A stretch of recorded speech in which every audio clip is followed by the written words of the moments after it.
नमस्कार. अपमेट या यूट्यूब चॅनलवरती आपलं स्वागत आहे. आज आपण तलाठी एक्झामचा जो निकाल लागलेला आहे त्या संदर्भात एक महत्त्वाची अपडेट किंवा बातमी बांधणार आहोत. ते म्हणजे तुम्हाला माहीत असेल की तलाठी परीक्षेमध्ये जवळपास 48 विद्यार्थ्यांना 200 पैकी जास्त मार्क पडले आहेत, म्हणजे आउट ऑफपेक्षा जास्त मार्क पडले आहेत. तुम्हाला ही बातमी माहीत असेल की नॉर्मलायझेशन प्रोसेसेस ही झाल्यामुळे या विद्यार्थ्यांना 200 पैकी जास्त साधारणतः 201 जास्तीत जास्त 214 हा सुद्धा गुणांचा एक विद्यार्थी आहे. त्या संदर्भात संबंधित जी त्यांची वेबसाईट आहे त्यावर त्यांची प्रेस नोट त्यांनी पब्लिश केलेली आहे.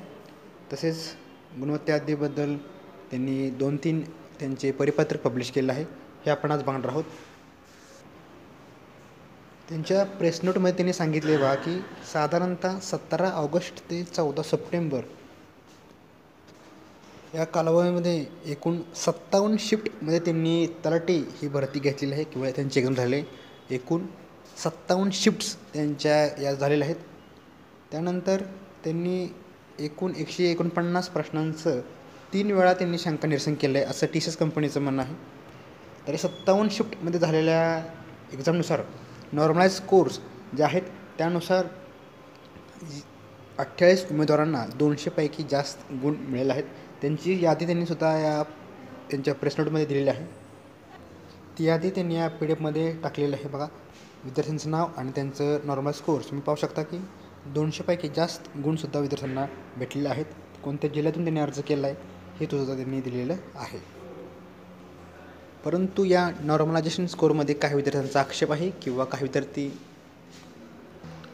प्रश्न विचारत आहेत की ही परीक्षा जी तलाठीची आहे ही संपूर्ण पारदर्शक झाली का नाही, हा एकच प्रश्न सगळ्या विद्यार्थ्यांसमोर येत आहे.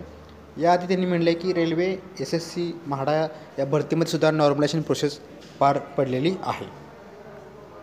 तर ही नॉर्मलायझेशन प्रोसेस नक्की आहे काय, किंवा ही जी भरतीमध्ये मार्क पडले आहेत विद्यार्थ्यांना 200 पैकी जास्त, हे खरेच पडले आहेत काय हे तुम्हाला मी थोडक्यात सांगतो.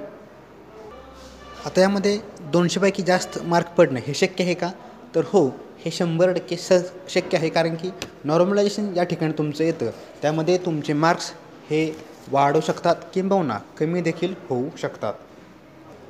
तुमच्या जेवढ्या शिफ्ट होतील त्या शिफ्टमध्ये तुमची पेपरची डिफिकल्टी लेवल हे त्यावर तुमचं नॉर्मलायझेशन त्यांचे मार्क अवलंबून असतात. एखादा शिफ्टचा पेपर सोपा असतो, तर एखादा शिफ्टचा पेपर हा कठीण असतो, जास्त अवघड असतो. त्यानुसार तुमचे जे मार्क्स आहेत हे बॅलन्स केले जातात नॉर्मलायझेशनच्या फॉर्म्युलानुसार. त्यांनी फॉर्म्युला पण दिलेला आहे बघा, मीन स्टँडर्ड डेव्हिएशन मेथडचा. स्टॅटिस्टिक्स ज्या विद्यार्थ्यांनी शिकला असेल विषय त्यांना हा फॉर्म्युला जास्त लवकर अवगत होईल. कारण की हा जो फॉर्म्युला आहे हा स्टॅटिस्टिक्स या विषयाशी निगडीत आहे किंवा त्यातील आहे. हा फॉर्म्युला तुम्ही जर बघितला, हा फॉर्म्युला तुम्हाला जर कळला नसेल तर हाच फॉर्म्युला सगळ्या परीक्षेमध्ये ज्या ठिकाणी IBPS TCS कंपनी घेते किंवा नॉर्मलायझेशन पद्धत असते, हाच फॉर्म्युला सर्व परीक्षेमध्ये वापरला जातो. त्यानुसार तुमचे जे मार्क्स आहेत हे व्हॅरी होतात. तर हा फॉर्म्युलाने त्यांनी मार्क्स काढले आहेत विद्यार्थ्यांचे. तुमची पहिल्या आन्सर केला फॉर एक्झाम्पल जर मार्क्स 150 असतील तर काहीकांचे मार्क 160 झाले असतील किंवा काहीकांचे मार्क्स 148, 47 कमीसुद्धा झालेले असतील. त्यामध्येच तलाठीची 57 शिफ्टमध्ये एक्झाम झाल्याने बऱ्याचशा शिफ्ट झालेल्या आहेत. त्यामुळे पेपरची डिफिकल्टी साहजिकच आहे की कमी जास्त होऊ शकते. त्यामुळे हा फरक जो आहे मार्कामधला हा तुम्हाला पाहायला मिळत आहे. आता यामध्ये ज्या शिफ्टला विद्यार्थी कमी असतात, अटेंडन्ससुद्धा महत्त्वाचा असतो. ज्या विद्यार्थ्यांच्या जी शिफ्ट आहेत अटेंडन्स कमी असेल त्या विद्यार्थ्यांचंसुद्धा त्यांना फटका बसू शकतो. म्हणजे त्यांचे काही विद्यार्थ्यांचे मार्क आहेत जे उपस्थित आहेत त्यांची एकतर वाढू शकतात जास्त किंवा जास्त कमीसुद्धा होऊ शकतात. कारण की या सूत्रानुसार जर त्यांचं ॲव्हरेज मार्क्स जर विद्यार्थ्यांचे जास्त असतील तर ते ऑलरेडी बाकीच्या विद्यार्थ्यांसुद्धा मार्क वाढतात. अदरवाईज 4-5 विद्यार्थ्यांचे मार्क जर कमी असतील, म्हणजे तर लिहिले बघा यांनी 0.1% म्हणले की त्यांचा ॲव्हरेज मार्कचा विचार धरून बाकीच्या विद्यार्थ्यांचे मार्क कमी जास्त होत असतात. तर ज्या विद्यार्थ्यांचा अटेंडन्स किंवा शिफ्टमध्ये कमी आहे त्यांचासुद्धा फटका एकतर त्यांचे मार्क वाढतील किंवा जास्त कमी पण सुद्धा होऊ शकतात. आता यानुसार बाकीचे एक्झाम जे आहेत, स्टाफ सिलेक्शन असेल किंवा IBPS असेल, ह्यांच्यामध्ये सुद्धा नॉर्मलायझेशन प्रोसेस असते. परंतु त्यांच्या ज्या एक्झाम आहेत ह्या कमी शिफ्टमध्ये होत असतात. साधारणतः 5-6 किंवा 8-10 शिफ्टमध्ये त्यांची एक्झाम संपत असते. साधारणतः 2-3 लाख विद्यार्थी असतात. परंतु तलाठीमध्ये भरती प्रक्रियेमध्ये तुम्ही पाहिलं असेल 10 ते 11 लाख विद्यार्थ्यांनी अर्ज केला होता. त्यांची एक्झाम जवळपास 15 ते 20 दिवस चालली होती 57 शिफ्टमध्ये. त्यामुळे जास्त शिफ्टचा फटका हा नॉर्मलायझेशनमध्ये बसलेला आहे. ॲज कम्पेअर टू SSC त्यांची शिफ्ट कमी होतात, त्यामुळे त्यांचे नॉर्मलायझेशन स्कोर हे साधारणतः थोडे व्हॅरी होतात, जास्त होत नाहीत. तसेच तुम्ही जर ऐकलं असेल किंवा तुम्ही पाहू शकता, स्टाफ सिलेक्शन कमिशन यांचंसुद्धा साधारणतः 2018 किंवा 19मध्ये आउट ऑफ विद्यार्थ्यांनी मार्क घेतलेले आहेत स्टाफ सिलेक्शन कमिशनमध्ये.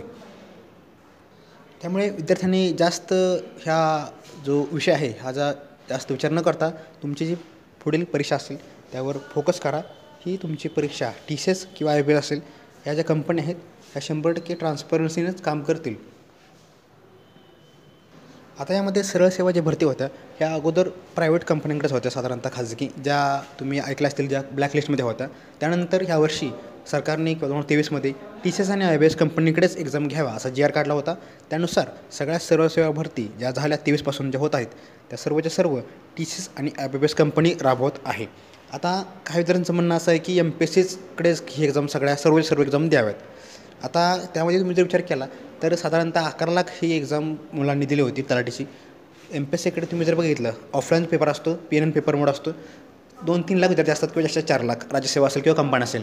त्यांची एक्झाम सेंटर किंवा त्यांची एक्झाम जी आहे ही MPSC एकाच शिफ्टला ऑल महाराष्ट्र घेत असते. त्यामुळे त्यांचं शिफ्टला नॉर्मलायझेशनचा विषय नसतो, कारण की ज्या ठिकाणी तुमची एकच शिफ्टमध्ये एक्झाम होत असते, मग भले ते ऑनलाईन असो किंवा ऑफलाईन असो, त्या ठिकाणी नॉर्मलायझेशनचा काही विषयच नाही, कारण की तुमची एकच शिफ्ट झालेली आहे. परंतु मल्टिपल शिफ्ट जर झाल्या त्या ठिकाणी तुम्हाला मग नॉर्मलायझेशनचा फटका बसत असतो. त्यामुळे MPSCकडे जर तुम्ही ही एक्झाम जर दिला म्हणत असाल तर त्या ठिकाणी MPSCला त्यांचं मॉडर्न किंवा त्यांनी मॉडिफाय केलं पाहिजे. तुम्हाला 10 ते 11 लाख विद्यार्थ्यांची एक्झाम अटेम्प्ट घेणं शक्य आहे का? कारण की तुमचं जो पेपर जो आहे हा पेपर ऑफलाईन असल्यामुळे पेपर त्या सेंटरवर पोहोचवणं सुखरूप किंवा सेफ्टीनं, तुम्हाला पेपर टाईम टू टाईम वाटणं, कोणत्याही विद्यार्थ्याला 5 मिनटं अगोदर किंवा लेट पेपर न जाणं, ही सर्व काळजी घेणं त्या ठिकाणी महत्त्वाचं असतं. As compare to online exam तुम्हाला डायरेक्ट सर्व्हर असतो, डायरेक्ट त्याच एक्झामला तुमचं पॉईंट त्याच टायमिंगला तुमचं एक्झाम सुरू होणार आणि त्याच एक टायमिंगला एक्झाम संपणार.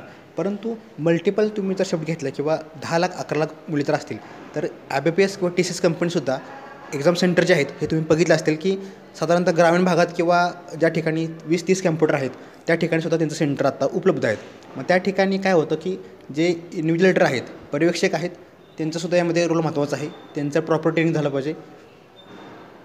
त्यामुळे त्यांनी जर तिथं काय करप्शन केलं किंवा काय केलं तर तिथं मिसमॅच होऊ शकते. त्यासाठी प्रत्येक सेंटरवर किंवा सेंटर वाढले पाहिजेत, जास्तीत जास्त शिफ्ट ज्या आहेत ह्या कमी झाल्या पाहिजेत ऑनलाईनसुद्धा, तर तुमची एक्झाम जास्त इफेक्टिव्ह होऊ शकते.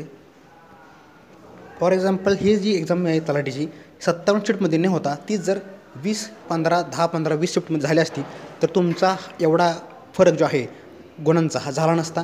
ॲज कम्पेअर टू त्यांची 57 शिफ्टमध्ये झालेली आहे. त्यामुळे हा तुम्हाला फरक दिसत आहे.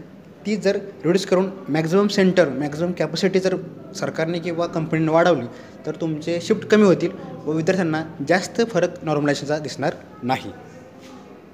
त्यामुळे आपण सुद्धा विचार करताना दोन्ही साईडने विचार केला पाहिजे की करप्शन झालं का किंवा घोटाळा झाला का, यापेक्षा दुसरी मेथड काय असू शकते की MPSCने एक्झाम घ्यावी. पण MPSCला ती एक्झाम घेणं शक्य आहे का? या काळाला 11 लाख विद्यार्थ्यांची सगळ्या सेंटरवर शाळा कॉलेज असतील तिथल्या स्टाफ त्यांना ट्रेनिंग देणं किंवा ऑफलाईन पेपर मोड पेपर व्यवस्थित न फुटता त्या विद्यार्थ्यांमध्ये पोहोचवणं, ही सुद्धा जी गोष्ट आहे आपण लक्षात घेतली पाहिजे. त्यामुळे ऑनलाईन ही सोपी पद्धत आहे की तुम्हाला ऑनलाईन जास्त ट्रान्सपरंट एक्झाम घेता येऊ शकते. परंतु आता सांगितलं की तुम्हाला शिफ्ट कमी करावं लागतील, त्यासाठी तुमचे सेंटर वाढवावे लागतील, तुमचं मनुष्यबळ वाढवावं लागेल, म्हणजे तुमचं नॉर्मलायझेशनचा फटका हा विद्यार्थ्यांना बसणार नाही. आणि TCS IBS कंपनीने ऑलरेडी बँकेचे किंवा स्टाफ सिलेक्शनचे एक्झाम घेत आहेत. तुम्ही आत्ता बघत असाल की सगळ्या एक्झाम TCS IBS घेते, बँकिंगच्या असो किंवा स्टाफ सिलेक्शनच्या, ते सुद्धा आता ट्रान्सपरंटली पार पडत आहेत. त्यामुळे ह्याच्यामध्ये जास्त करप्शन होणार नाही. झालं तर आता सांगितलं की जे लोकल जे एक्झाम सेंटर आहेत तिथले जे इन्व्हिजिलेटर आहेत किंवा तिथला जो स्टाफ आहे हा जर प्रॉपर ट्रेन नसेल तर तिथं काहीतरी होऊ शकतं. अदरवाईज ज्या कंपन्या आहेत ह्या दोन्ही कंपन्या चांगलं काम करत आहेत आणि भविष्यामध्येही करतील असा मला विश्वास आहे. तुमचं काय मत आहे तुम्ही 100% कमेंट बॉक्समध्ये सांगू शकता.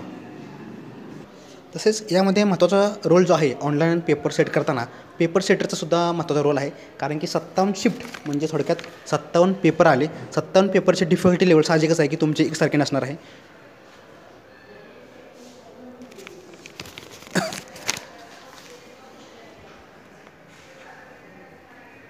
57 पेपर काढताना तुम्हाला साहजिकच आहे की कमी जास्त त्यांची डिफिकल्टी लेवल होऊ शकते. त्यामुळे पेपर सेटरनासुद्धा लक्षात घेतलं पाहिजे की तुमचे जे पेपर आहेत हे जवळपास सेम डिफिकल्टी लेवलचे असतील, जेणेकरून नॉर्मलायझेशन झाल्यासुद्धा तुम्हाला मार्क्सचा जास्त फटका बसणार नाही.